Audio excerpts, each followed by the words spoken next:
Hello and welcome to another wonderful edition of Eye on Port, the program that brings Ghana's ports and maritime industry closer to you. It is proudly brought to you by the Ghana Revenue Authority, GOIL, PLC, Serene Insurance, Ghana Link, Meridian Port Services, and Phoenix Insurance. Eye on Port is powered by the Ghana Ports and Harbours Authority, and our media partner is the Business and Financial Times.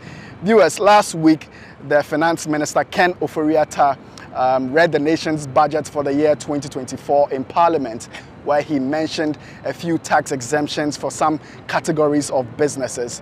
This week at Eye on Port, we wanted to seek the opinions of the representatives of two of such affected businesses who do business through the ports of Ghana.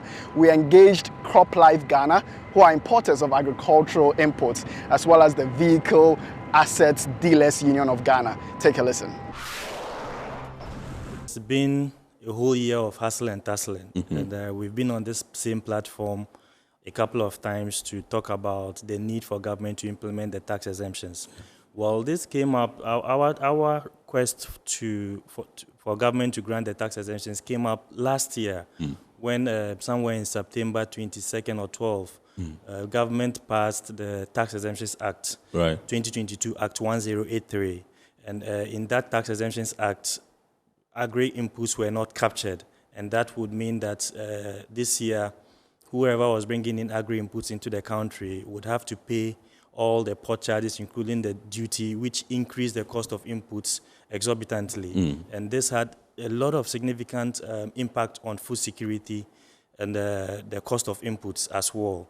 And this made us start to engage government and other stakeholders in that same value chain, for government to give us a listening ear, understand that tax exemptions that hitherto were given to the industry on the importation to agricultural inputs was very critical. And listening to the finance minister present the budget, and as you rightly mentioned on number 7, I think, point 7, VII. Yes. He has mentioned that they will give tax exemptions to agri-inputs, and this came, this was like music to the ears of us and then the majority of the importers across the country. Majority of your companies? Yes. CropLife, how many companies do you have under your belt? Currently, CropLife, we have about 23 companies and still counting, and all these companies are into manufacture, importation and distribution of crop protection products and fertilizers as well. Crop protection products, as we know, are pesticides. Yes. And they also import other agri equipment such as machinery, seeds, and other tools as such. So this was really music to the ears of our companies, and then all those into the agricultural value chain, because they know how significant this is going to be, a game changer in the food security initiatives of this country. This has become very important because if you just in June this year, government launched the Planting for Food and Job Phase 2. Yes. And as it is, agriculture in Ghana here contributes to about 38.3% of the workforce. Yes. You know, and that is huge. 38.3% of the workforce, and it's contributed to about 20% of GDP for the last 6 years, from 2017 to 2022. So that shows you how significant agriculture is in the economy of Ghana. And before you can achieve all these things, inputs has to be given priority. Right. When input is accessible and available, then you can increase productivity and then achieve the food security that we've all been looking out for. So what you say is that your members can heave a sigh of relief with the announcement by the finance minister? Yes, we can breathe a sigh of relief, but we are not stopping there. Oliver Twist will always ask for more. Yes, the government has made commitments to granting these exemptions. We will laud government in that respect, because a government that listens to its citizenry is worth commending. And we'll take this platform to also commend government for listening to our plea. And also, I think this platform has been very helpful because we've been here a couple of times, and through these platforms, government has listened to us and then has given us attention. Awesome. Yeah. Awesome. The Tax Exemptions Act still exists, which was launched last year. That's the Act 2022-1083. Yes. And we still want to push government to include agri-inputs explicitly in the Exemptions Act. Right. Because once it's not included, so that we don't come back the year after again to talk about exemptions again. Yeah. Because now government has agreed through the Ministry of Finance to grant these tax exemptions for agri-inputs.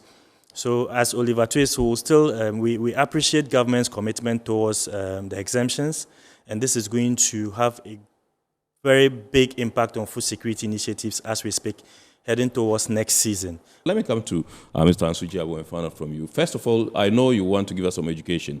For instance, I didn't know what knockdown vehicle or semi-knockdown is and all that. I mean, I categorized everything to be in the kind of like category of accident vehicles, right? I would not want you to tell us, you know, whether you are directly benefiting from this particular policy as announced by the government. You tell us that. But first of all, educate us. When we say semi-knockdown, we are talking of dismantle of components of vehicles. Okay, that's semi-knockdown. Yes. You know, sometimes these vehicles are assemblers. When the cars are coming, they don't come in the form that we see them. You dismantle all the parts and you box them. Like somebody who has gone to buy tomato from maybe a market from Tema or somewhere. Right? That is how they do it. So when they come, then you begin to fix them. This is what we call semi-knockdown. Okay. Right? And then we have, that's the first stage, that we have the one that also will be dismantled, right? The tires will be removed, or the tires will be there, but the cowl and the body will not be there. So it will come in the form of chassis. Right. That's enhanced. Then complete one is somewhere, it's like the car will come in the form that it is already built. Yes. But only the tires, the car tires have been removed. So when they come, you only just move them from the container and then put them down and fix the tires.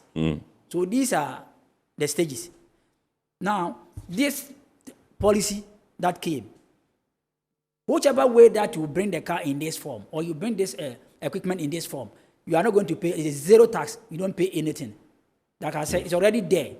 So if I am going to operate that semi-knockdown and I'm not paying, if I'm operating complete knockdown and I'm not paying, if I'm operating enhanced knockdown and I'm not paying, how many people, let me use Aboseka, for example, can bring these components in a box and come and fix their cars here in Ghana? When you get even Tema Harbour here, the officer will not allow you because you've not registered. And doing the registration also itself is not a day job, and it's also not a joke. It's not a small money as well. So if you want to promote Ghanaians as entrepreneurs, these are the areas that we also put before the president, that sometimes you do your homework well as a father before you also get outside and do whatever that you want to do over there. Because we are not against that. Anybody who is coming to invest and do business in Ghana is not what we dislike. No, we want people to come and help us to build our economy. However, don't forget also to empower your people who are also here doing the businesses. I even wonder why Minister went to Parliament this time to talk about this. I'm saying this because already those who have registered under the Ghana Automotive Development Agenda or Program, whatever kit that they bring into this country, they don't pay any tax. That is known fact. They don't pay any tax for any equipment that they bring. They don't pay tax for any kit that they bring for this project. So my minister says that, we are going to give them 8 years, additional 8 years. It means that he should have, told us that, we are extending the facility that we're giving to the people. But if you say you are going to waive this exemption, it means that somebody who does not know will say that, the government has done well. Meanwhile, you've not done anything. It is already there. Okay. Since these assemblers came to this country, they've never paid any tax for whatever that they import. Okay. Good. And SKD... But the emphasis, remember, is on electric vehicles. Good. The emphasis remains on electric vehicles. That is good. how many people do they even import electric vehicles into this country? That is number one. If it is public transport that you say you want to bring these cars, to serve that purpose. Already, yes, but it's captured. You said for buses, for buses, carriage of people, yes. Good. It was captured, yes. Good. You see, those of us in the industry, we welcome everything that government, talked about. But sometimes we want it to favor the masses and not to just favor some few people. That's our concern, right? The electric vehicles, already we have people who even have them. I mean, the saloon ones and other ones. They have them in the country. And they know how best even to do their charging and all that. But if you want to bring something as a public transport, then it means that you must, put so many things in place.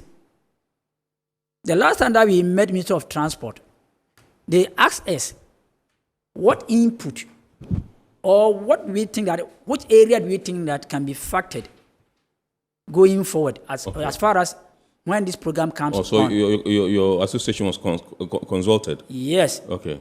And we told them that, in fact, we are all Ghanaians. We've traveled from Accra to, the northern part of Ghana. We know how bad our roads are. We travel from Aflao to Elibo. We know how bad our roads are. If this is what government wants to do, then they need to expand our road. They need to give us a better road, because these electric vehicles are not like the engine vehicles. Because for them, if you are working on them, their situation is very complex. So if you don't take time, it will end you somewhere that you will later even regret. So we need good roads. Number two, we need people who have knowledge when it comes to mechanical aspects of in case there's a fault. Because no matter what it is, human beings, we even fell sick, let alone vehicles and cars. No matter what it is, if they are on the road, they'll get a fault. So when they get fault, how are we going to maintain that? That is point number two we made to them. Number three, we also talk about the charging point. We must get facilities that will be doing this charging, because they are basically on electronics, electricals. So if there's a fault or there's something, you need to charge before you can continue the journey. Number four, our energy situation here in Ghana too is not, stable. We cannot beat our chest and say, oh, we are 100%. We are not 100%. Sometimes you'll be there watching your television at home, but the light is off. They say, oh. So we need to look at all these things. So when they ask us, these were the contributions that we also put before them. Fine. And in fact, they were all happy, because it's good that when you are bringing something to people, and the people that you are bringing the thing to come to you and give how they want the thing to move. Yeah. It will prepare your mind and prepare your ways to do whatever will help them. Yeah. Good. So, if Finance Minister has come out today to say that, oh, we are waiving this, we have given tax waiver on this electric vehicles. Electric vehicles. Have you first of all done what is needed, or you only just came in to make the announcement? So this is an announcement to some of us. But Cliff, you made mention of the fact that how many people in Ghana have electric vehicles. Now, don't you think that this particular policy is one that seeks to encourage people to bring in more of EVs, electric vehicles? Oh, you see, the thing is that we do not condemn that electric vehicles are very bad. That is not what I'm saying. But what I'm saying is that we know, no matter what it is, there will be a time electric vehicles will take over. But it's not up to the time. But now, what preparation are we preparing ourselves to meet what is ahead of us? That is our point. Prepare yourself adequately well before the problem comes. But here in Ghana, we are very, very good when it comes to drafting of policies. We will sit down and draft a very genuine, beautiful thing, good English. Let's go to the implementation and see what they will be able to do. That is where the problem is. So this is what we are talking about. All right, viewers, as you can tell, the agro-input suppliers are happy with their tax exemptions on their goods, while the vehicle and assets dealers believe that this particular exemption on electric vehicles came prematurely. Now, let us hear a few comments on the subject we have just discussed after we go on break, and then we'll be back with more news. Stay tuned. Hello, IMPort. This move to encourage EV importation is futuristic, and we commend governments for taking a leadership role in Africa. This is Bless from Kaswa. As for us, we just hope the price of produce will reduce as a result because things are getting too expensive lately. This is Addo in Accra.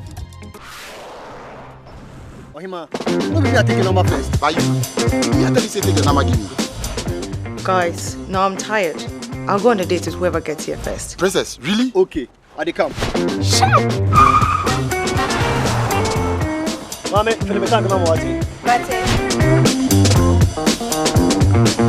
Boss, fill my tank with Super XP Raw 95. Fill up with Super XP Raw 95 and Diesel XP high performance products from Goyle.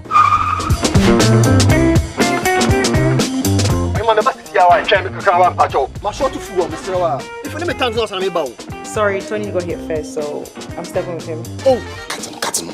Hey, go for a Choose Super XP Raw 95 and Diesel XP for an energizing driving experience. Always go for Goyle Super XP Raw 95. Goyle, good energy. Goyle is good energy.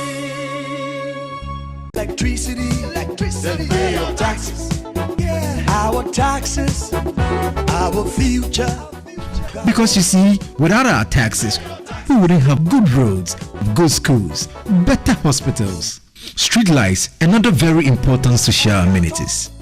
When we pay our taxes, we give our children free and quality education. Talga, my money too small. Why should I pay my tax? Look, small. Salifo, it doesn't matter how small or big your business or income is, you still have to pay your taxes. The little taxes from each and every one of us, when put together, could give your community clean water or that deprived school with tables and chairs. Please pay your taxes. It is your responsibility. It is your civic duty. It is the law. Impressive factory.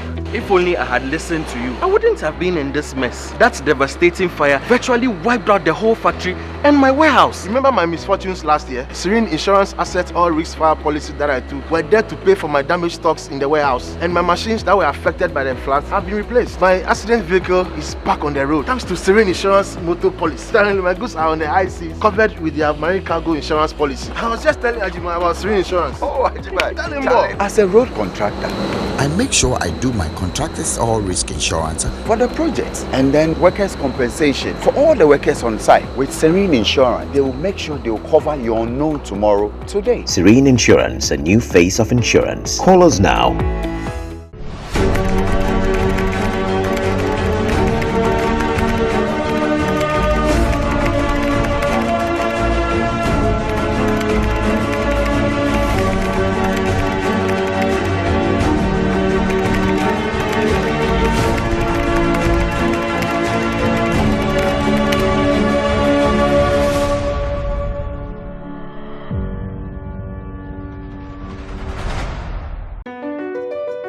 MPS Terminal 3 is Africa's new state-of-the-art container terminal at Tema Port. For manufacturers, agro-processors and traders, the new port means business can be done faster. This infrastructure boost will improve Ghana's port handling capacity, connect more trading routes, and oil the engine of growth for the economy, creating greater opportunities across all sectors as Africa's markets merge and become the largest trading bloc globally. MPS, we connect, you thrive. Business and life can be like the sea sometimes. Sometimes serene, sometimes calm, sometimes turbulent, and at times it brings the unexpected. However it is like, trust Phoenix Insurance for your home, car, business, and marine insurance needs. Call 0302 246 319 or 0243 690 492. At Phoenix, you experience a delightful service delivered with wisdom.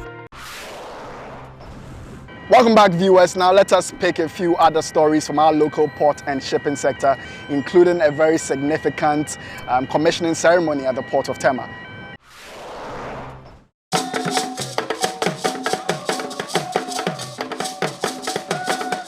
President Nana Akufo has commissioned 15 gantry cranes valued at $50 million at the Meridian Port Services Terminal 3 to boost the efficiency of the port of Tema. Additionally, President Akufo cast the sod for the second phase of the Tema Port Expansion Project, which would add 270,000 square meters to the existing capacity of 1 million square meters. President Akufo said the sustained investment in the modernized, resilient logistics chain infrastructure was one of the surest ways of catapulting the country to become the world's leading exporter of agricultural produce. He stated that the MPS 703 project was a good example of a logistics platform that would enable Ghana realize its goal of becoming a top exporter of agricultural products. It is not prudent that our nation continues to be an import-driven and dependent economy, when we have the capacity to be self-reliant, and when we can create jobs for our vibrant youth population by supporting developments like this. Investing in critical port infrastructure provides the foundation for industries to create jobs and foster the export-driven economy we want to build. The Minister of Transport, Kweku Furesiama, disclosed that the road construction from the port to the Tema motorway roundabout will commence in the first quarter of 2024. My information from the MD of MPS and GPHA is that they are nearing completion in terms of documentation, and I can assure you that by the first quarter of next year, you will see the construction starting, and that is a promise. The Chief Executive Officer of MPS, Mohamed Samara, stated that when the expansion works are done, the port of Tema will be able to compete with the world's most prominent ports as well as the largest ports on the African continent. This vessel is 366 meters long. That's like 4 football fields, 4 football stadiums floating in. It's 51 meters wide. That's more than half a football field as well in width and 4 in length, and capable of carrying 15,000 20-foot containers. And that's one of actually the largest calling on the west coast of Africa. And this investment is the very essence of this, to attract such size vessel, to bring the economy of scale to the country and create us as a hub, deliver the hub concept for Ghana and the leadership for Ghana within the west coast of Africa. The Director General of GPHA, Michael Luguje, touted the expansion works at the port of Tema and Takoradi. He described the MPS Terminal 3 as the best in West and Central Africa. I wish to just specially express our gratitude to Mr. President for his dedicated commitment and support to the port sector. He's always been there to assist us, to help us in our vision, to guide us in the way forward and help us move forward. Indeed, he's not just helping us get positioned Tema Port as a container hub, but positioning the port of Takoradi as well as the oil and gas services hub of our country. He was with us last December in Takoradi, where he cut the sod for our oil and gas services terminal, which is progressing very well.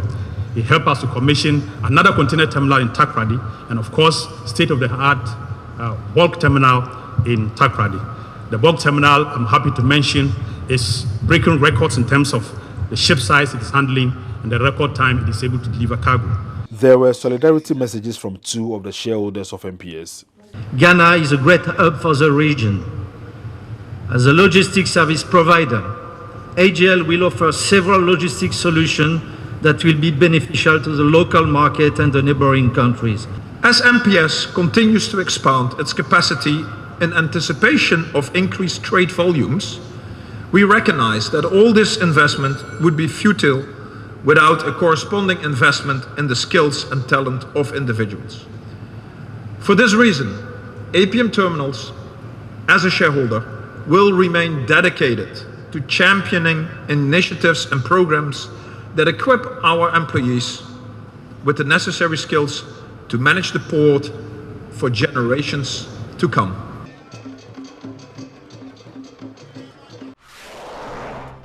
The Ghana Maritime Authority, in collaboration with the International Maritime Organization, IMaH, has organized the 4-day knowledge sharing workshop. The aim of the workshop is to develop a knowledge partnership mechanism for the development of cooperation activities in the maritime fields and to share IMO's mobilization strategy and ultimately identify needs and seek possible cooperation activities. Speaking at the workshop, the Deputy Director General of Finance and Administration at the Ghana Maritime Authority, Akufo, said the collaboration between the IMO and Ghana reflects a shared commitment to fostering knowledge exchange, enhancing maritime safety, and promoting sustainable practices in the shipping industry. The IMO's Knowledge Partnership Workshop, according to him, provides a unique platform for stakeholders to come together, share insights, and collectively work towards innovative solutions that will shape the future of maritime governance and operations in the sub-region. This workshop provides a unique platform for donors to understand the specific needs and demands of recipients, allowing for more targeted and effective assistance. Simultaneously, it enables recipients to gain better access to diverse resources available for addressing their pertinent needs. This true collaborative effort will strive to build bridges between nations and organizations and individuals, and also foster an environment where best practices are shared, networks are strengthened, and communications enhanced. He said by pooling a collective knowledge, expertise, and resources, stakeholders in the maritime industry can address the complex challenges facing the maritime industry more effectively. The goals of this workshop are profound, as it aims not only to share IMO's resource mobilization strategy, but also to identify needs and explore potential cooperation opportunities. This is not a merely theoretical exercise. It is practical. It is a practical step forward towards creating a more interconnectedness and supportive maritime community. The Deputy Director, Department of Partnerships and Projects at the International Maritime Organization, Yong Song Kim, intimated the objectives of the workshop. IMO tried to provide the platform where the donors meet the potential recipient. And IMO communicate with recipient countries and trying to find out what is needed in the country. And we don't just provide that information to potential donors, but at IMO, we make it in the form of development project. So we make the project incorporating the needs from the country. Then we communicate with potential donors.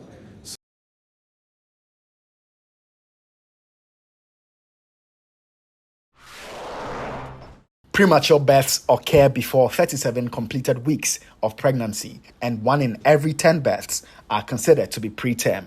Premature births are one of the major causes of newborn mortalities. However, the International Maritime Hospital says this phenomenon can be alleviated with increased education. To this end, IMaH assembled clients of the hospital, including families of surviving preterm babies, hospital staff, and other members of the public last Saturday to help them appreciate how little actions can provide better outcomes in premature births. This meeting coincided with the World Prematurity Day, celebrated on the 17th of November each year.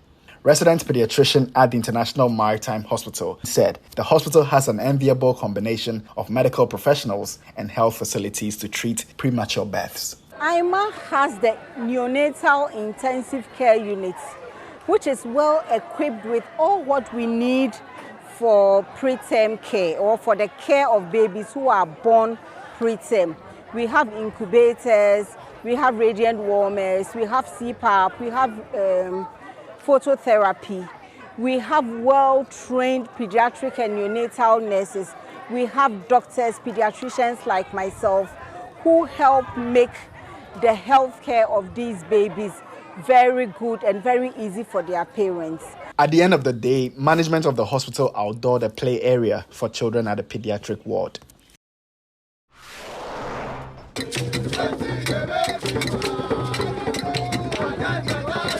In keeping with the organization's commitment to health and wellness, the Ghana Ports and Harbours Authority in Tema has commenced its Interdepartmental Games for the first time since the COVID-19 pandemic. Held at the GPHA built near J. Kraku II Sports Complex in Tema, Newtown, the games saw participation from all categories of staff of the authority in Tema. The various games included football, sack race, ludo, oware, cards, tag of peace, draft and eating competition. The various departments at both the port and headquarters were grouped into 12, with the fire and safety team emerging as the overall winners and the security and mechanical engineering departments placing first and second runner-ups respectively. Director of Port Sandra Opoku revealed during her congratulatory remarks that the games will be held next year. Next year, when we meet again, we'll have more ladies and more participation. Yes. This is the first time in many years, and yet the numbers have been really, really impressive. And so congratulations to all of you, and thank you to the marketing team for putting all this together.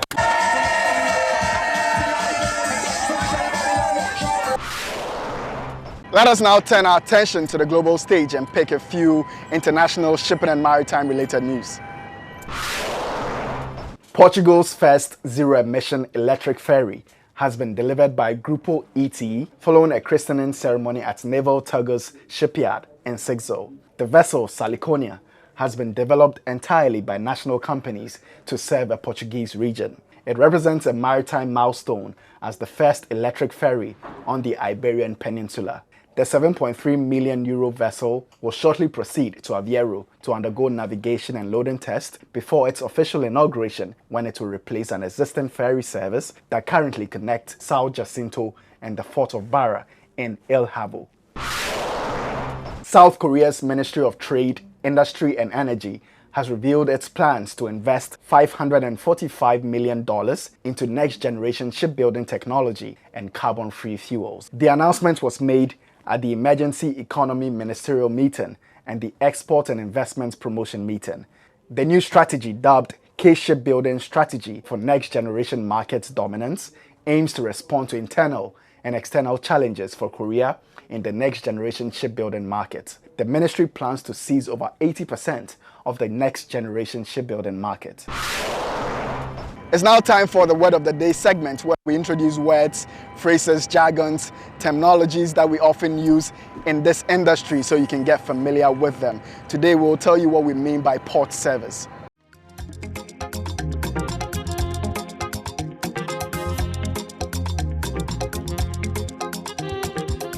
Port services refer to the range of services provided to ships and cargo in a port, such as towage and stevedoring.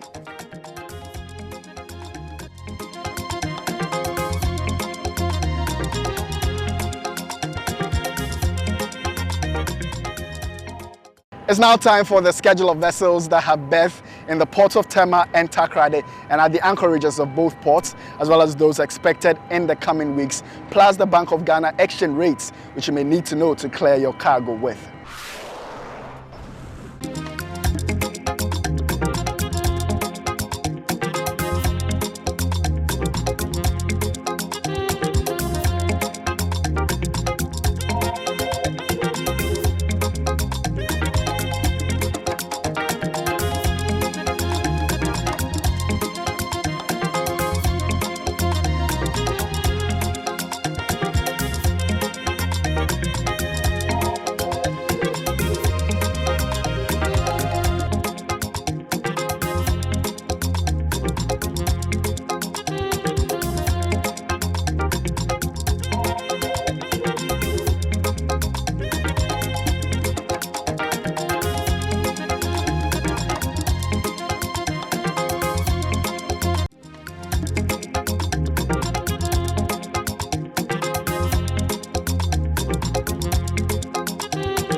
This is where we close today's edition of Iron Port. We hope you've been informed and educated. Remember, all Iron Port content can be found on our YouTube channel, Iron Port. Please subscribe, like, and give us feedback. Make sure to also share our videos. Thank you for watching.